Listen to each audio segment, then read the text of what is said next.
Hey everyone, and welcome back here to an all-new episode of The Light Between Us. This is an exclusive to Wake Up Call with Dan Tortora in our partnership with Chick-fil-A Cicero and Chick-fil-A Clay. I'm here with Jordan Jarvis here today of Chick-fil-A Cicero on 7916 Brewerton Rd in Cicero, New York. It is that place that if you're in the right lane coming off the highway or coming down Route 11 and it's really busy and you want to know why, it's because of Chick-fil-A. That's right. And with good reason. And they run you through here really quick. They do. As long as that line is, I only feel like I'm here for a few minutes. And we are here obviously with the Christmas tree behind us. It is a festive episode of Light Between Us. Happy to have you, Jordan. Hey, happy to be here. Now, Jordan and I have known each other for a while now. For a while, yeah. And really since Chick-fil-A Cicero opened around that time. Yes, sir. What's kept you here? Honestly, Jimmer. Yeah. Yeah. And the culture and just the aspect of like a team / family kind of feel, and just, I mean, you won't go anywhere else to get paid to be a good Christian person. You know? Yeah, and that's I like that. You wouldn't go anywhere else to get paid to be a good Christian person, and that's the thing is, there's no hidden faith here. Right. It's something that you're proud of, you put out there, and you share positively with people.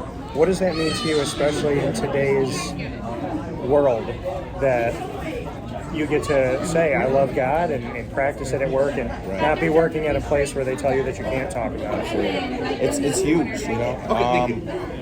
Not too many places, you know, you'll get shut down for that or even in trouble or something like that, you know. And like here to be encouraged to do so, and especially from Jimmer, the owner himself, just to spread the light, you know, and just like be that light for this dark world, you know, and just be yourself, be who you're called to be, and just show the love of Christ to everyone who comes in contact with us. Why do you have such a strong faith? Honestly, it started off from as a child, you know, just born and raised in church, you know, and choir and like church activities, all that, you name it, you know, we were there, you know, and there came a point in time, you know, where like that faith that was taught and like, you know, hey, this is what you should do, and it became personal, you know. I kind of took that on myself and took God seriously. I'm like, I've been really blessed to have a good foundation, you know, from a young age with my parents setting me up for success, and my pastors and youth pastors, and just good godly influences in my life, such as some of the people that I work with.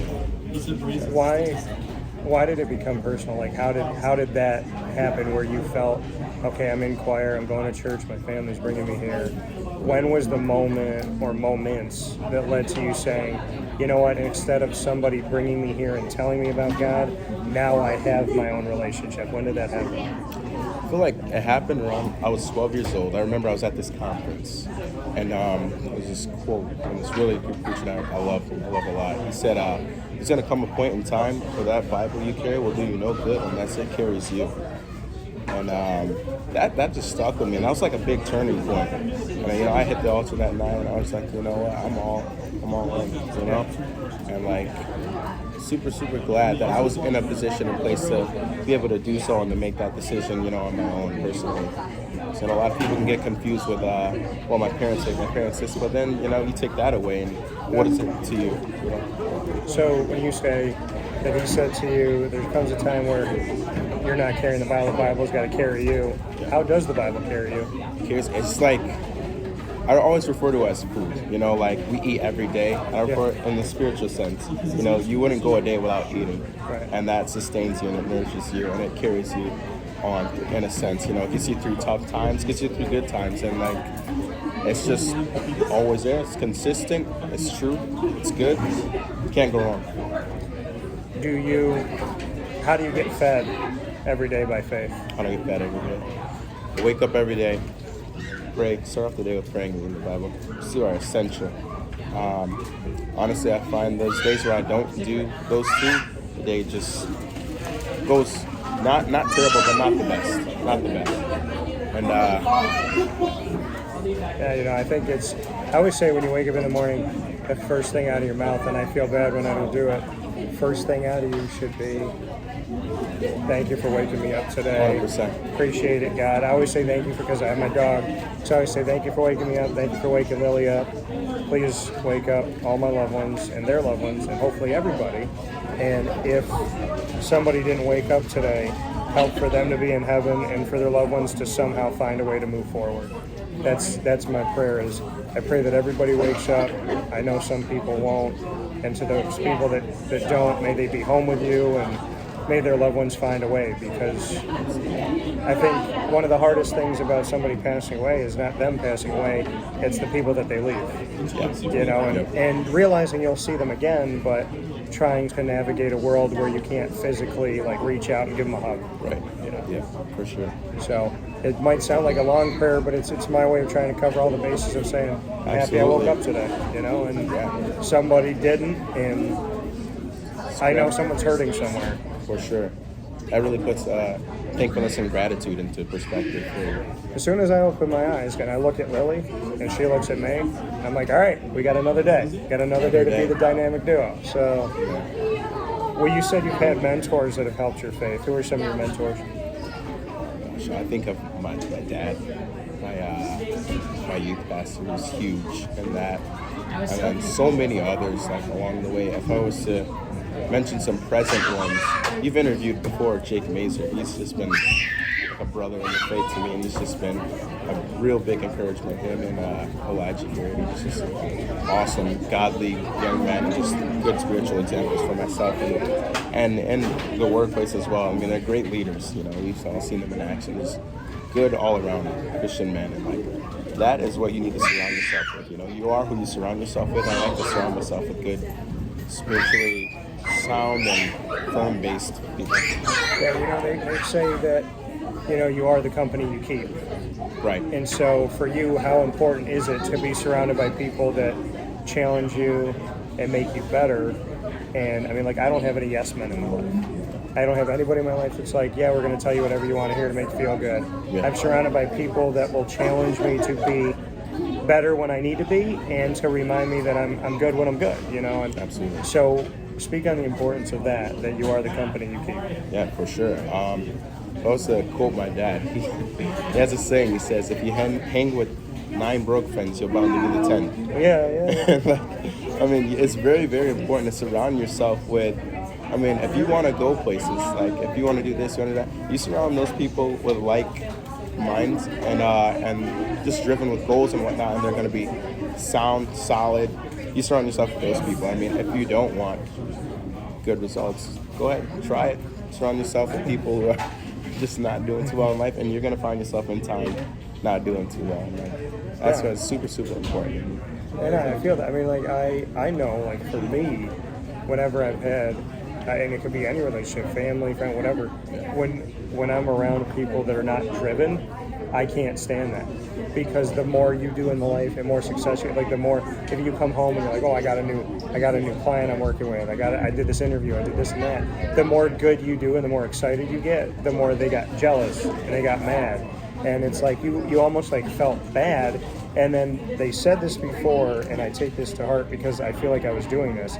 They said, never dim your light because somebody else refuses to shine. Like, don't make your light smaller because somebody's sitting in the dark. And I take that, you know, like, if God gave you all these gifts, use them. And if you're around people that try to make you feel bad about them, then, you know, get away. I mean, I know it might be hard to say to people, but you don't have to be around people. And something, well, it's my family, well, it's this, well, it's that. No, people that bring you down, my aunt told me, she said, if a family member or a stranger handed you a bottle of poison and you drank it, what would happen? You died. Right. No matter who gave it to you. Right. So, you know, I think we need to really be cognizant of the people that are your people, blood or not, are the people that are not handing you poison or making you feel bad or trying to dim your light. And especially not the people I've had in life before that tried to make me feel bad for talking about God.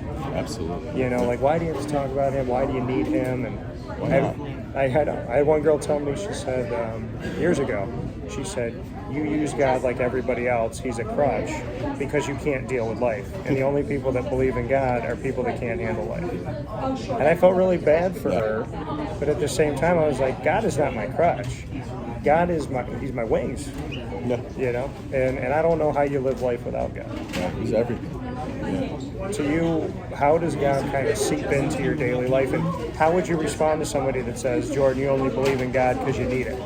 Well, I mean, that's the basis of believing. We do need him. You know, without him, we're nothing. You know, Yeah. and like he's in everything I do, and like I get up from the moment I get up and from the moment I lay down. He's in every aspect of the day, and you should keep him that way because it's so very important. And when you leave God out of it, things just kind of fall apart, and we can't make it in and of our own strength. And that's the blessing and gift of having him. You know, he's strength, he's peace, he's joy, he's light, he's everything that we need for this journey called life. You know, and one step at a time is all we can handle, and he knows what's next. So we trust that and hope and rejoice in it. Well, to me, he's a comedian. Yeah. In my life, always. I'm like, are you having a rough day, God? Like, what's going on? But always comedy and humbleness. It's funny, every time I go to complain about something, I almost always see somebody that's going through something. In the moment that I'm thinking the thought, someone will literally pass my view in real life, tangibly, and it's like God going, yeah, you think that? Look at this. Yeah. And look at how these people are acting. And it's funny because the people that have been through the most are the people that I've seen be the strongest. And I remember I went to Danforth Middle School, and I asked a bunch of kids there, and so here you are on the south side, and you're going into the school, you got to get buzzed in, all this stuff, and it was sad. And I'm sitting in a room with a bunch of young men, let's say they're 11 to 14, most of them African American, on the south side, been through a lot, families don't have a lot of money, and this, that, and I said, by show of hands, who believes in God? Almost every single hand went up. Yeah. And yet I talk to people that are privileged, that are rich, that live in safe neighborhoods, whose parents bought them cars when they were like 14. And those people go, I don't need God, I can do it by myself. And I said, here are people that don't even know where their next meal is going to come from, and they don't believe in God, they believe in God without doubt. Right. What would you put on that when you see, and if you've ever experienced being around people who have everything and believe they gave it to themselves, and then there's people that have almost nothing and God is never an option, he's the option. What would you say to that? If you've never known a life without, I feel like it's very hard to see what and who you really need, which is him, you know? And for those who have been taken from, or who have lost and everything, who hit rock bottom, those are the best places to realize and just find him, you know, and just get closer. Because I found, like, in those moments of life where I've just been down and at my absolute worst is when I've got closer than ever to him. And I'll admit, you know, when I'm doing great, I'm on top of the mountain of life, if you will, I find it, you know, you get kind of prideful, you get kind of conceited, you get kind of arrogant, you know.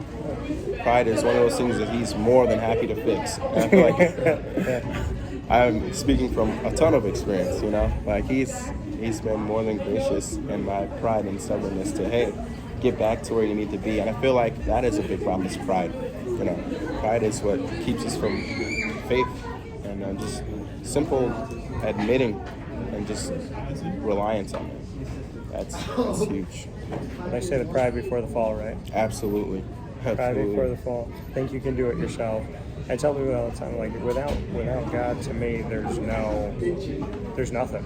And I think if I could have all the cars in the world, a mansion, beautiful wife, all the money, I would be sitting in that mansion feeling hollow, because a life without God, to me, having known God, there's no amount of anything that you can give me that and I think it proves the point when you see these people that are rich and powerful and successful, and they're miserable, and it's like nothing can replace a relationship with your maker. And I do think it's really funny that people think that we just like randomly appeared, like we created ourselves. Yeah. I think that's nuts. I mean, you think we speak different languages from different countries, different walks of life, different nationalities, yet we all smile the same, cry the same, hug the same, kiss the same, we show emotion the same. Like, why are we all the same, as different as we are? All by chance. Yeah, all by accident. Yeah. All because a bunch of sand just mixed up itself. 100%. I like to always give the example of like Picasso, like his like greatest masterpieces or whatnot, and just make themselves, you know. And this world more so is a masterpiece, unlike anything else. And you gotta credit the artist of it, which is God. That's like to discredit an artist of his masterpiece is just not right. And you speak about the masterpiece and the different paintings that he creates. I can't help but believe that one of my best friends and somebody that means the world to all of you here, that one of the best masterpieces that I think God has made is Jim Sikowski. Absolutely. When I say Jimmer, you say what? Leader. Yeah. He's just, man. From day one, he's just always been. He was hard on us from the beginning, and like he's honestly worked on that a lot, and it's all been out of love and care because he cares. I'm not gonna work with anyone who cares as much as him, with like just everyday driving attention to detail. The little things matter. Just all the time hearing leaders lead, and it's such a broad but simple statement. He says all the time, leaders lead, simply put. If you want to be that kind of person.